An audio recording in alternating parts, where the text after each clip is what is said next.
West Coast. I was back here. I was in Maryland. We kind of missed you, by the way. The production without you was not the same. I was in Reno. Oh, okay. Yeah, you were everywhere except New York. Everywhere except New York. Yeah, I felt the same way. Like, no one was around this year in the summer. I felt like New York was like a tourist area that it's like the middle of the winter. Anyway, welcome to Nassimi Talk Show. We episode number 3. Last week we had the famous Bob Knackel, who gave us a very good insight about the market, what's going on in the city, in New York City. Some of them wasn't very gloomy, but honestly, he said the truth, and it was like a very interesting discussion we had together. Today is gonna be always into real estate, but our guest today, it's in the hotel business industry, in the hospitality. His name is short of a legend in the industry. He created a brand that was renowned and recognized in America and around the world. He's gonna fill in, but he invented this cool, hip, trendy hotel where there is the luxury, but it's a very stylish for celebrity, VIP. He's young. He's very young. So, he managed to conquer and acquire a lot, but further ado, I want to invite and present my guest, Jason Pomeranc. Thank you for having me. It's a pleasure to be here. Yeah, it's my honor and pleasure to have you here. By the way, you built yourself a fantastic hotel brand and chain career. And you're a New Yorker, right? I'm a New Yorker. I'm a born and bred New Yorker. I'm one of the OGs, the originals. So you basically started from New York and expanded, let's call it your empire, because it's an empire, right? And you went from here to Florida, to California, and also in Europe, UK. Internationally, we did Mexico, Canada, UK. So it's been an interesting journey with lots of twists and turns. Yeah, of course, up and down. The hotel, I think hotel together with restaurant is one of the hardest industry. I'm a former restaurant manager across the Lincoln Center, so I can talk for that. Yeah, it's like one of the hardest job or entrepreneur around the globe. Sometimes I think, why you guys do it? Sometimes I think, why do we do it? Yeah, it's comes to my mind is the question is you don't know sleep, 24/7. And especially you created a brand where the celebrity. I think you started that venue where the celebrity, the famous people hang around. They wanted this kind of their hotel style brand. You used to always have the Four Seasons, it's only luxury, right? But then you came in, and correct me if I'm wrong. You came in and had the luxury style, the top service, but also the cool vibe. Well, the industry evolved a bit around the time that we were starting out, and originally my background was I was a lawyer years ago, which was a lot of people don't remember because I wasn't a particularly good lawyer. I didn't know about that. So you are a lawyer. Wow. So, but I left the law fairly quickly, and in order to be a developer, and at the time, you're talking about late 90s, early 2000s, the boutique hospitality or lifestyle world was still in its infancy. So the only thing that you had to reference in that world was the Traeger hotels, which were 2 or 3 at the time, and they were impactful. And I think they definitely had an influence in my career, and I think many hoteliers of my generation and older, younger, because those were really the first ones to kind of break the mold of Hilton, Marriott. Like the mega corporation where you just go, you get your room, you get your service, you have your coffee mug and your coffee there. You stay there, you have your business meeting and then fly out, right? But in fairness to them, they did a remarkable thing, right? If you go back to World War II, right, there were no international chains where, as a traveler somewhere, you could feel like you knew what you were getting. So the Hiltons and the Marriotts and originally the IHG, they created these ways of exporting American culture and American standards globally. And, it was very much went hand in hand with the growth of the country and sort of the power and the influence that we projected. There's actually a very interesting book about how components of Intercon hotels were related to the OSS and the beginning of the CIA, and sort of so it's something to look into. When did the boutique hotel, right, the boutique component, right, started really to kick in? If according to your, I really history. think it was, in the late 80s, early 90s. That early, huh? Well, in small format. In Europe, there were some individual places that were impactful. London, Paris, single hotels that were never meant to be brands, but yet made a lot of noise in the global markets that they were in. Then with the Schrager hotels, particularly Morgan's, Royalton, eventually Delano and Miami Beach, which is the one that sort of Ian Schrager was Rubel partner in Studio 54, right? That's when the mold got broken. Yeah. So I was in school at the time. I remember, going in and saying, wow, this is something completely different. And then myself, Andre Balaj, a few other hoteliers at the time started to move forward. And, our partners, my brothers and I, we really didn't start with the idea of building a brand. It's just you three brothers, right? Three of us, Okay. yeah. Amy and Michael, right? Michael and Larry. Yeah. And we really just wanted to create a European style, intimate, high-serviced culture boutique hotel in Manhattan. And we felt that Soho at the time was ready to kind of evolve into New York's next interesting neighborhood. And we weren't the only ones thinking that way, but in the late 90s, it wasn't what it was today. I mean, you didn't have Chanel and, international retail. Your first hotel was in New York City. First hotel was in New York City. And we had some touch points of hospitality before that, but more on a commercial basis. So when we opened the day before 9/11. We actually opened September 10th, 2001, right? And we had this amazing party in conjunction with the European. Oh, September 10th, you opened your first hotel in New York City. New York City. It was, which one was it? The 60 Thompson. 60 Thompson, the flag, the iconic one on Thompson Street, the original one. Yeah. And we had this amazing party, and all of New York's, into Fashion Week, like now, and all of New York's. We were close to the anniversary. You wanted to know. September 10th will just pass by. Wow. Yeah. Nice. Sorry, So Jason. we just had an anniversary. Wow. It was, and Congratulations. yeah. Wow. So, We didn't do it on purpose, by the way. So you guys, it. But it was such an exciting time, and we felt that we were going to make an impact, and we had this big opening party, and all these fashion people, models, celebrities, rock stars, and I said, wow, this is really going to work. And then the next day was 9/11, and the wind of all of downtown New York City was just wiped out.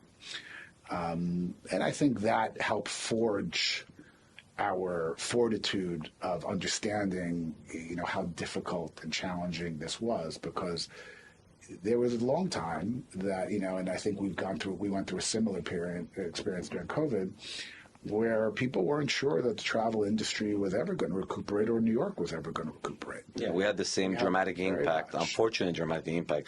9/11, I kind of remember that time, I was in New York City. Actually, I was in diamonds and jewelry, right? And we thought that basically New York City will go through a dramatic change. Yeah. Where we should redimension our ambition and change our thoughts about New York City. And there's people that would say it's finished, New York City, in every sector. I'm not talking only a hotel or restaurant or, any kind of business. But people were thinking that really New York City was done, gone, finished, right? Very much so. And especially downtown. Especially downtown, next to the financial district, that area there, they're saying Wall Street is finished, they're going to move it somewhere else. I mean, I remember it very clearly, and people were even scared of going downtown. At a certain point, tourists were scared to come to America because of terrorism. They were like, we're not getting on a plane. So that had to impact you a lot. Very challenging. You opened September 10th, and then the unfortunate September 11 came on. Very challenging time. How did you guys, Well, it was one day at a time. We had to get through that week. We had a full house of guests that we had to take care of. We couldn't get staff. We couldn't get food. We needed to kind of use guerrilla tactics to take care of everyone. And then when things calmed down and, everybody was safe, we reconstituted. First, we housed first responders for a while and worked with the fire department, the police department, and shockingly, New York bounced back quickly. Not shocking. Yeah, I mean, It's New York City. At the time. But at the time, you would just- think it was yeah. finished. Yes, I agree with you. We all had confidence, I think, internally that it would come back, but we didn't think it would come back quite that quickly. You know? I agree with you on that By one. November of that year, we were busy again. And, Correct. You know, we were back on it, and thankfully that hotel kind of established the precedent. Of That was your, like, let's say, headquarters. That was your brand recognition. That was the start. And then, And we, you know, the idea originally was to do individual hotels, develop them as owners, operators, developers. But, you know, something remarkable happened that the industry was so shocked by the effectiveness of independent operators, you know, like such as ourselves, that all of a sudden equity funds, developers, REITs started to come to us and say, can you do this for us? And that's when we decided that we were going to become a brand. And it's time to expand and become, like, to the next level. And, you know, fast forward however many years later, we're in, you know, 4 different countries, multiple cities, you know, different size hotels. Los Cabos. Los Angeles, you know, various other places. I think Beverly Hills also is one of the Beverly most Hills, iconic, if you ask me, of your brands. Hollywood. It was a very interesting time because the industry kind of was Thirsty. growing quickly. We're demanding this kind of service. And the big brands weren't in it yet, right? So the big companies still kind of were catching up. So I was right. You're a pioneer of it. I was correct. One of. You know, Yes. we like to- Maybe one of the very, very few ones.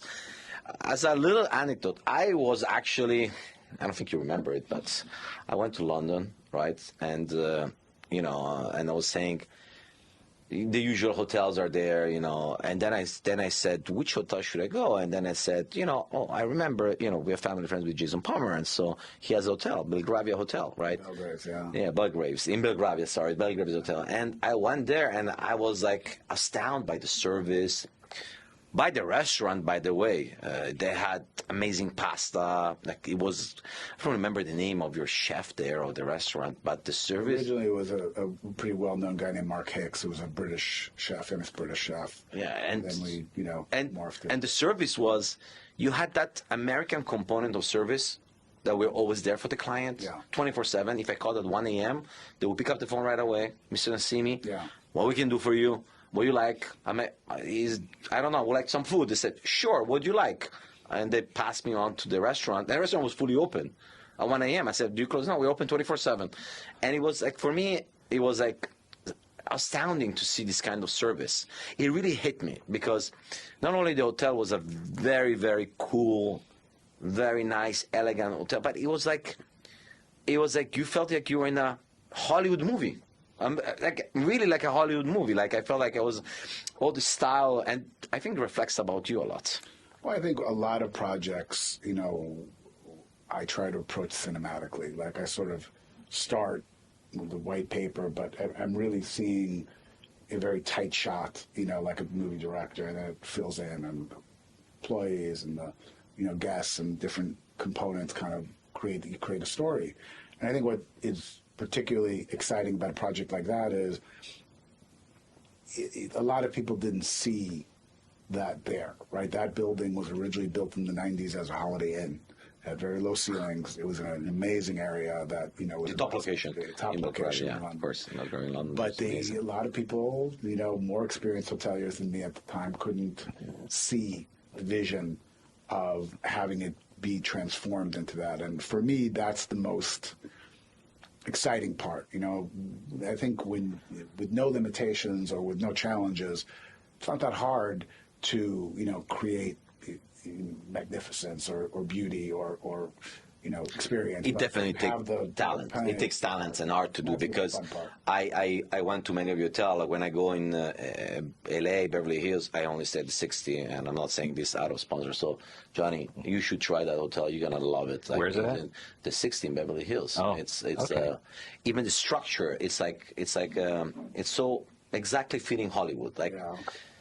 everything of it. But I think you created a synonymous of a brand that, you know, it caters to people that really want to live a lifestyle, you know, a lifestyle of like, I want to say celebrity, but that kind of style of life where you can feel how celebrity lives and like how they go around, and have always the component of like the luxury service, the hospitality, right? Because any of your hotels that I've been personally, I never lacked anything. Like I didn't have to call twice. I didn't have to ask twice. You follow? Yeah. So I feel, and maybe I'm wrong, that you try to balance the two of giving the typical Hilton great service, recognition. They know who you are. You accept the same room. You know where you're getting to, with the touch of coolness. Touch of like entertainment, touch of like good life, good style. And in good areas, good cities. Well, I like to think that for our guest experience, we try to create a sense of escapism. So regardless of where you're coming from or what you do, you can sort of be what you want to be. But also a sense of you feel like you're staying at a good friend's home. Yes. That's the level of service. It's not about formality. It's more about interaction, Good stay, comfort. Yeah. And there's a casual elegance to what we try to create. And it's unscripted, and I think that's something. Correct. That, I like again, unscripted. Correct. You're right. So how many, before COVID, obviously, we have to use COVID as the marker, unfortunately, but before COVID, you had several rooms, hotels under you yourself. Like, you had a... Well, COVID was, pre-COVID we had a couple different ways. In 2014, we sold the Thompson brand, which through a various series of transactions and mergers, we had originally bought another company called Joie de Vivre. We combined it, rolled it up into a brand called Commune, which was a multi-brand platform that we were partners with the Pritzker family, and then ultimately exited the entire concept to Hyatt. So Hyatt now is the owner of the Thompson brand. We then went independent, and we have two brands now. 60 Hotels, which is the kind of core boutique product that we started with that has evolved over time, and a brand called Civilian, which is meant to be kind of an affordable luxury brand. We have one here on 48th Street between 8th and 9th. It just opened In January, Yeah. and it's smaller rooms, very, very high design, very highly engaged public spaces. A bit more curate your own experience as far as like you start out with a basic room experience, and then you can sort of add on different levels of service components that you want. So I'm sort of very excited about that for a variety of reasons for future expansion. So that's what we're doing right now. So that was pre-COVID, and then It concepted pre-COVID. And then you have this kind of like, let's say, acquisition, and then Hyatt came and took over the Thompson, and then COVID happened. Obviously, COVID again, a very tough time for everyone. COVID, I think everyone that remembers that. For everyone in the industry, it was like a very hard time, especially in the hospitality business. I think it impacted a lot. It hurt a lot. And then after that, I feel like there's a big bounce. Now there's thirst for it. People want to travel. People want to be out. People want to dine out. And there was like a resurgence, if I can say that, right? So after that, how do you feel now after COVID yourself on the hospitality sector?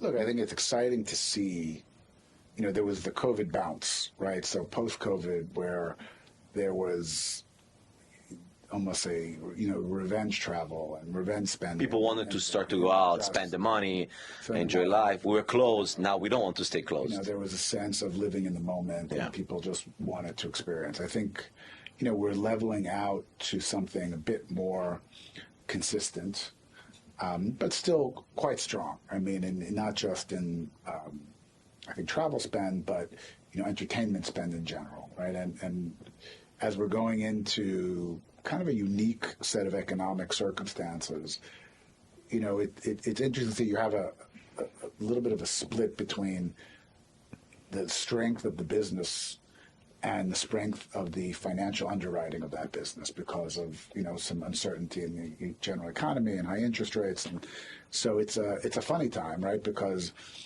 you on the very tense time. Like people don't know what's going on. People are very they don't know, it's unforeseen the future.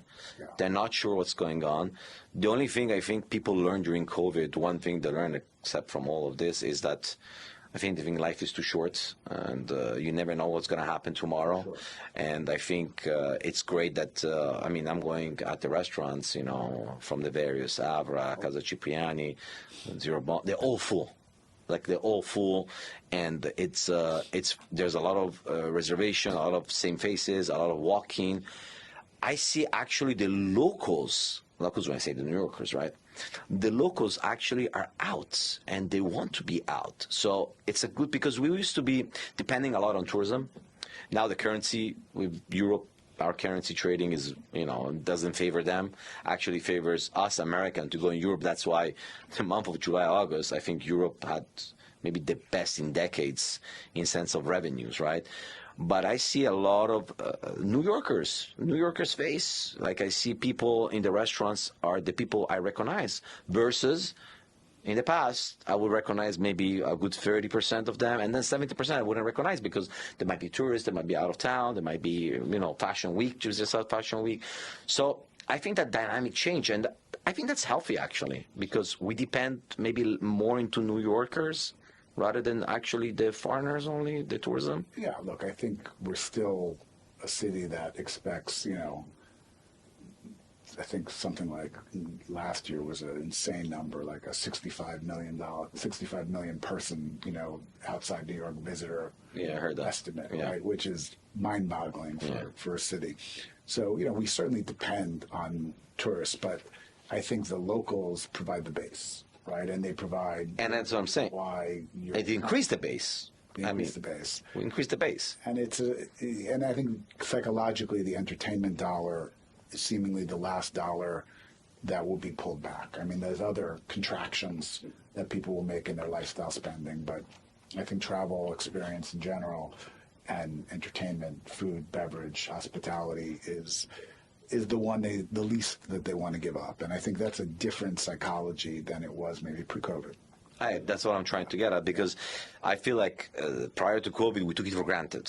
Now, after COVID, we understood that it wasn't for granted. So people cheered the hospitality. People cheered the hotel industry and the tourism. They cheered all of this, and they understand the value of it, because before they took it for granted. And I saw that even when you used to go to the restaurant, they would like be very demanding. Obviously they go out. I always say, when you go to a restaurant, you go for 3 reasons. You want service, hospitality, and food. For me, these are the 3 things that you go out for the restaurant for. So now it became different. Now they understand how important to their life is this, like how essential for them is this. So before it was a luxury where they could like go and be super demanding. Now they're still demanding, but they appreciate it. They understand that, this was a industry where they said, okay, we have it. We're just going out for dinner. Now it's like an experience. You go out, you see people. You don't want to leave the table. Last night I was at Avra, and I felt like I was in a living room, like you said. There were people at the bar, people waving at me, like people that I didn't even see ever before. People smiling, people having a good time.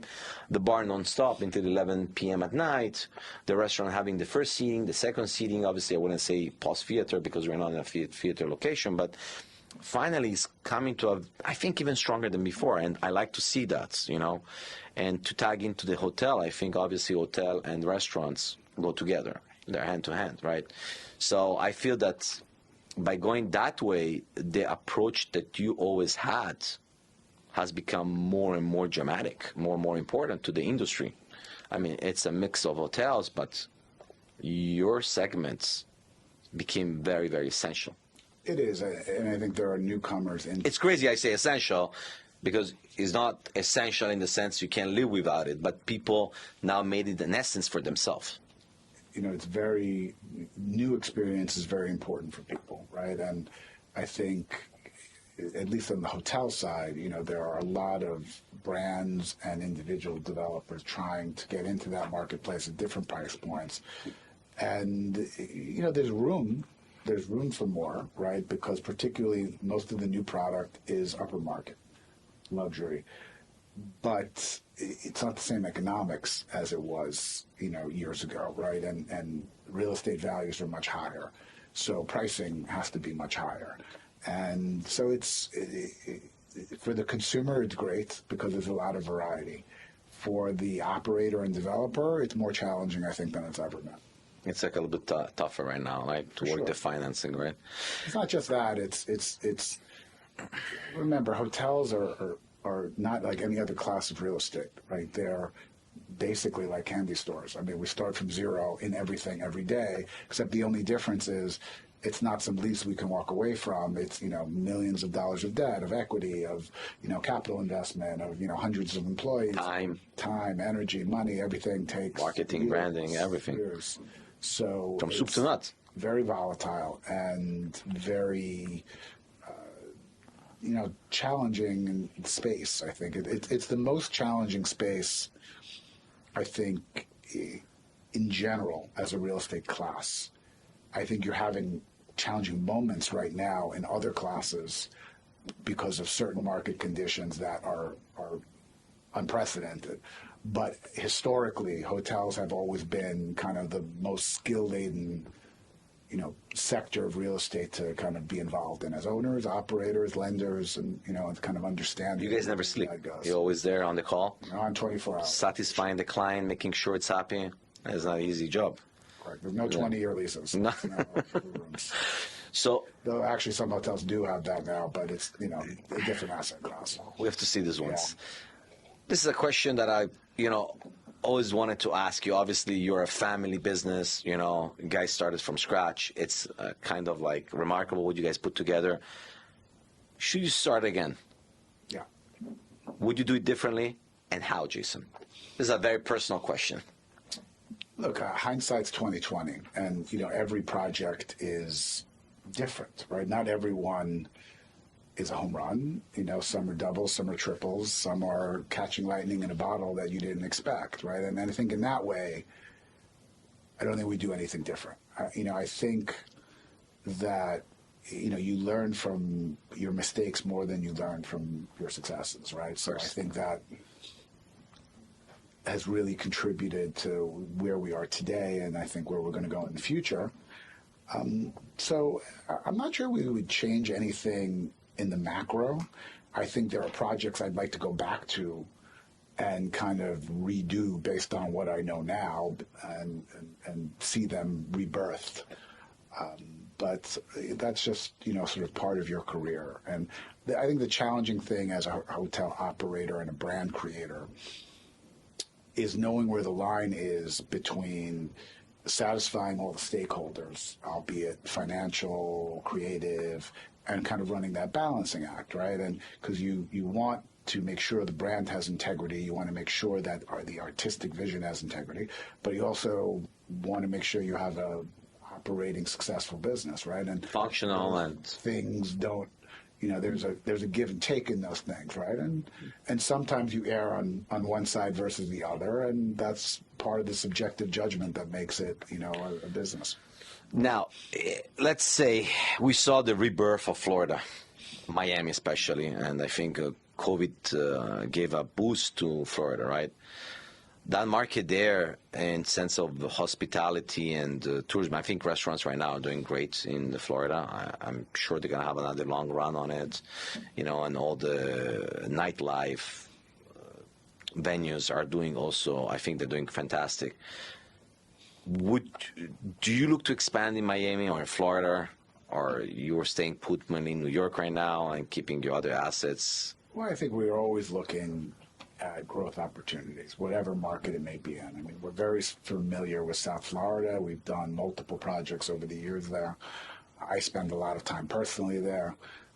So I think with the right opportunity, we certainly would do more, not just in Miami, but I think in South Florida in general. South Florida and all around the neighborhood of South going Florida. From, Palm Beach South, basically.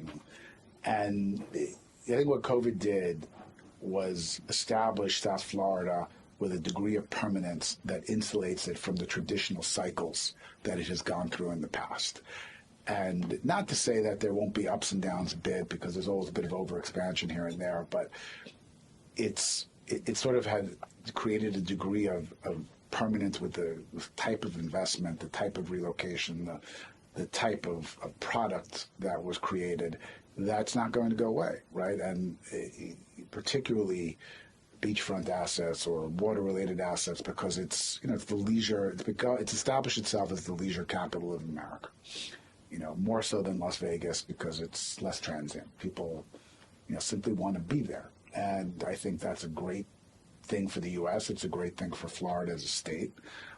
Having said that, there are trends that are going on that are super interesting. A lot of four-star assets have been bought and are being repositioned as, I don't love using the star system as an equation, but for six-star assets with super high-end residential components. So there's like the Amman hotels of the world, like the Amman, the Rosewood, and so you're taking away a couple thousand rooms out of the marketplace and repositioning them at the highest end of the market, potentially at pricing that part of the world has not ever seen.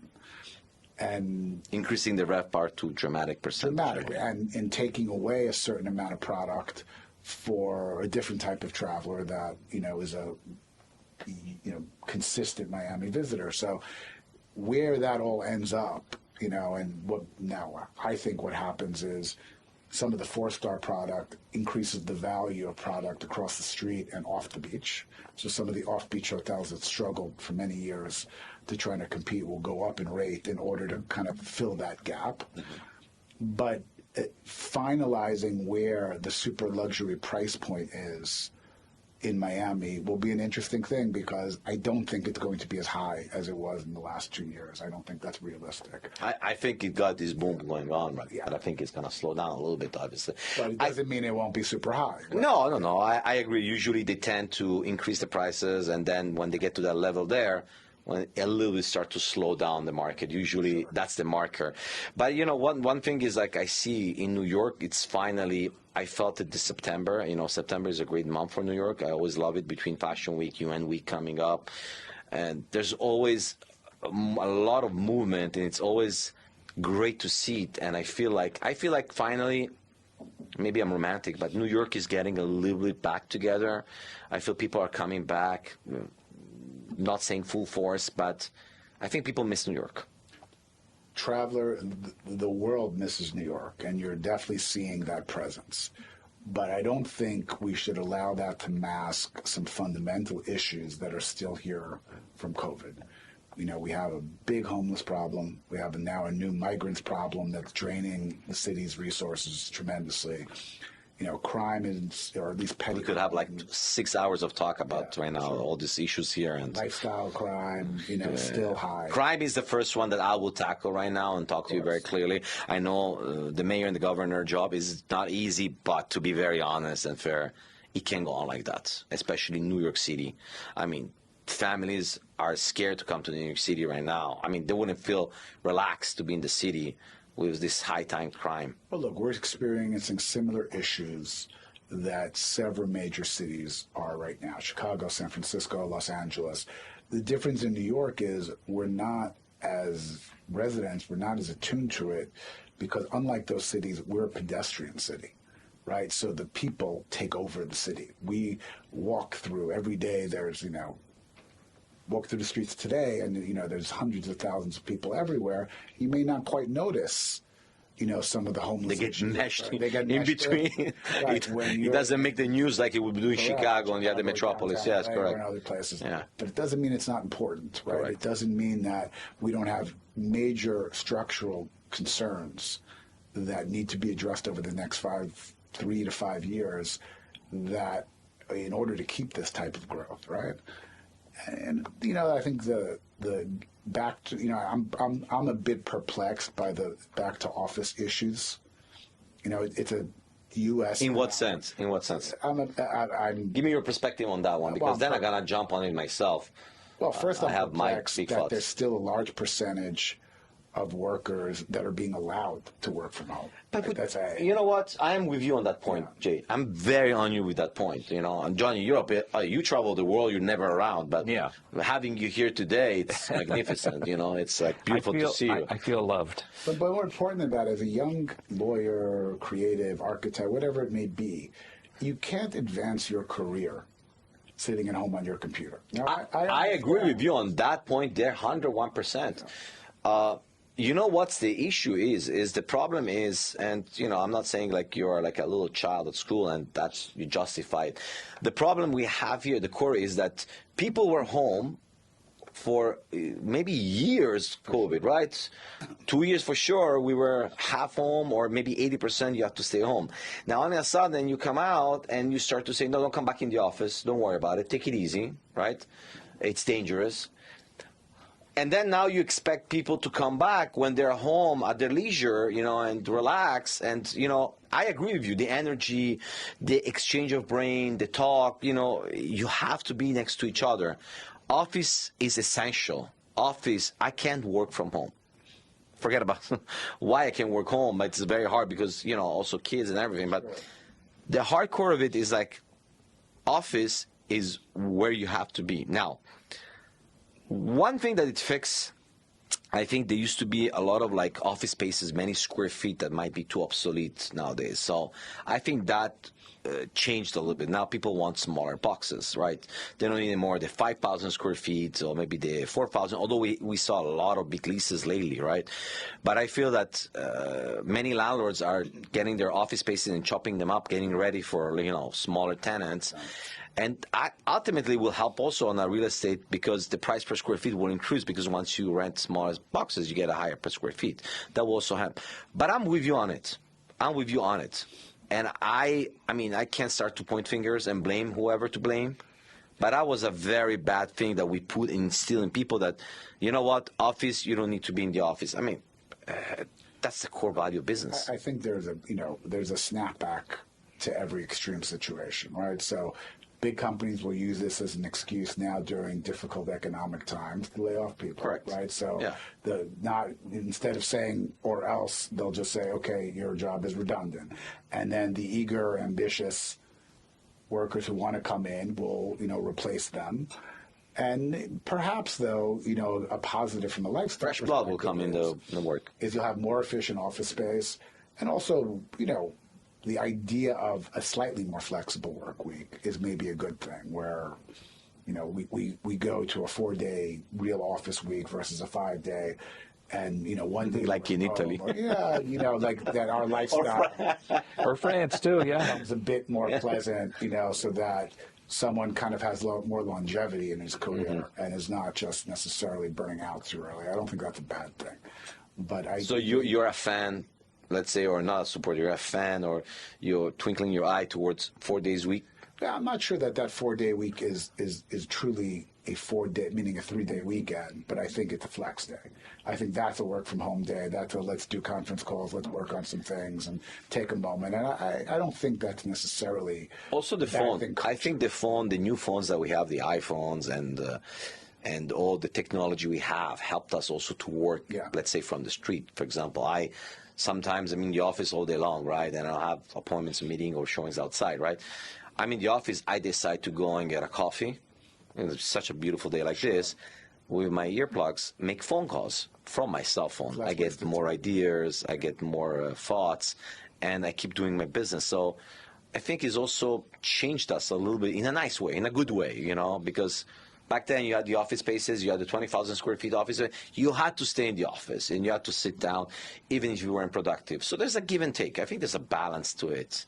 I think it helped a lot there. Technology, if used correctly, can make us more efficient. Correct. And I think, look, what we're ignoring is the fundamental issue that perhaps people wouldn't be as resistant to coming into the workplace if their commutes weren't so difficult, right? And if we had more housing in New York City or in New York City adjacent throughout the 5 boroughs that were more affordable or accessible, you wouldn't have people saying, okay, I have an hour and a half commute, that's why I don't want to come home.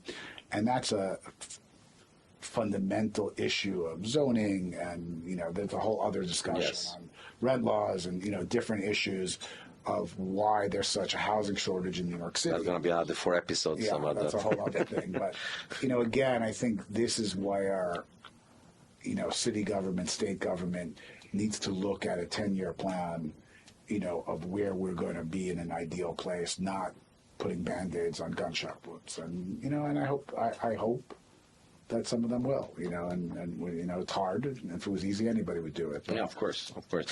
Being the mayor is not easy. The easy governor is not easy. We like always to criticize right and left, but it's not an easy task. Although they took the job, so they have to also, comes with like responsibility to the people, the city, and Manhattan.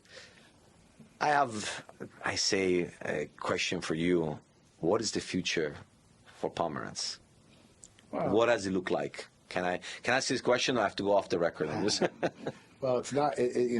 Those are always interesting questions because I think the best laid plans, are go awry, or there's so many different cliches, man plans and God laughs, and I think we're in a. Let's put it this way. What would you like to see the 60 in like 10-year time? What is your 10-year plan, horizon? I think and you're so young, by the way, Jason. You're very young. Thank you. I keep telling my wife that too. Tell her that I told that. Anyway, I think she's I'm gonna not see thinking about it in a linear way. I think at a certain point, like a fluid way, like whatever it comes. I'm looking at it. It's more kind of branching out in different directions, right? So I think doing more 60s in cities that excite me, in buildings that excite me. I think growing Civilian as a brand, because I think that has stickiness for a variety of infrastructure reasons of the hospitality industry, of where we're going. I think it's a market segment that the big brands do not necessarily do well. And, there's opportunity there. But I think there's, hospitality is changing. Technology is changing it. The idea of service culture is completely different. Food and beverage interaction is changing. It's not exactly as it was several years ago. Integration of co-working and food and beverage and, events and, flex spaces. It's all kind of coming to a head. And now there's breakage, right? You have big co-working companies going bust. You have new members clubs that are exploding up. But somewhere there's... The restaurant clubs are doing Correct. fantastic right now. But there's a cross-section there somewhere where, there's an interesting merger of all of that. I also think there's going to be some big growth, which, we're looking at a few opportunities in lifestyle residential. I think that people... So you're looking also in residential? Yeah, I think people want to translate lifestyle... Real estate developers are going to call us right now. Into residential. The idea of kind of hotel living, whether it be rental or like a longer stay than like 2, 3, 4 nights. I think yeah. Like the longer stay. You often wonder to yourself, why does someone who's moving to a new city? You have it in condos to a certain degree, right? You have condo. But condo is very restricted. Right. They have the bylaws. They have the city laws of hotel commerce. But it's truly missing in kind of rental, right? So like when a executive comes to town, wants to stay in a big apartment. Why are they going and buying furniture? Why are they trying to get their cable turned on? Why are they doing any of this? It's an inefficient system. I think high-end residential operators, particularly in major cities, have had it somewhat easy because of the difficulty of creating the new product. But there's definitely an opportunity of creating more value, on very tight cap rates usually. I think with putting a layer of hospitality culture into that idea. So basically a long-stay hotel rather than like long-stay hotel or, residential with hotel services, really. Hotel is the way services, to look at it. meaning like the same way. Well, they created those one like in the 2010, 2009, the component of the hotel and then the condo servicing. Condo, yes, not in the rental culture. Not in rental culture. Not in rental culture. So, And you're seeing it a lot in condos now, where the super high end. You want to do it like you get basically maybe a timeshare. Timeshare is a bad structure. It's a strange structure for, I think, the contemporary. Expand. Why you say that? In Florida. It did pretty good. Because they did get on the sales, but there's no residual value, or seldomly is there. You have to be in a place. It's a way to decrease the cost of your vacation. It's not a way to create equity, right? And I think that is a sucker's game, and I know for Marriott and big companies, they've done extremely well, and perhaps for certain the developers, it's great. But I don't think it's a great thing for the buyers, and you're seeing a lot of defaulted timeshare because people don't want to keep the payments up at this point because interest rates and Yeah, other right now reasons. doesn't make sense with the interest rate. Condo hotel is a different story, right? It was poo-pooed a bit, in the early 2000s, but in reality, buyers in resort I markets, think they condo did hotel was quite well. people wanted to get the brand going, like the brand, the Hyatt, the W, and all those brands. They wanted the name, the brand. Yeah, but if you bought a condo hotel in a upper market product in a resort city like Miami or the like, or a resort market, in the end you did quite well, right? Because the rates went up, you were able to kind of recoup your costs, and over time you either covered your value or it went up significantly. Now that you have to be in the right location for that to happen, right? It's not in tertiary markets where you don't have that extra oomph, but I think you'll see much more of that in New York City. I think you'll see much more of that, and you're seeing it already in Los Angeles with Rosewood and Amman, and truthfully, for the hotel component of it, you're going to need the residential component in order for the financing to work, because land is more expensive, construction is more expensive, everything's more expensive. Jason, are you looking to expand in Europe? Europe is always. This is a very subtle question. I think we enjoyed our experience in London. I think that you need a certain amount of infrastructure in Europe that's different. So I wouldn't say no, but I think it would have to be a very unique opportunity. I think I would prefer. I'm more excited about resort markets off of the East Coast United States. I think that's more interesting for our customer base. And as I say that, what'll happen is tomorrow I'll get the opportunity in Europe to do it. That's always the way it works. But that's why I'm asking. The answer is not a hard no, but it's a. I'm pretty sure it would that have to be unique. Yeah, I'm pretty sure that people will be interested to have you in Europe in the coming future. Actually, there's many cities that saw big growth, right? Yeah. And they're especially like in the the tourist seaside areas, the famous ones in Italy, in France, in Greece, Turkey, all those areas there. Markets in Europe have exploded. Yes, have exploded. The only problem is I feel that they're very seasonal. Very. They have those 6 months pushing it, maybe 5 months of life. That's why the economics maybe sometimes really doesn't make sense, But it was something, I think that Europe still is vibrant on that sector there, and especially European, they say they always know how to live life and enjoy life. And I can see a lot of, Pomeranc 60 hotels all around in Europe, It all depends on what city I want to hang out in, I suppose. Right? Very, very good. And anyway, I wanted to thank you, Jason, Thank you. for coming on the show. Always a pleasure. Pleasure. And I want to thank again all of our subscribers, followers, viewers. Thank you so much. And you can click on Nassimi Talk YouTube channel. Johnny, it's good to have you back, by the way. I feel like I haven't left. Don't run away, because for Jason, I have to bring my Top Gun. Okay. Yeah, that's right, man. Thank you, guys. See you next time. Take care. Thank you. Yay. Thank you, my friend. Appreciate it. Thank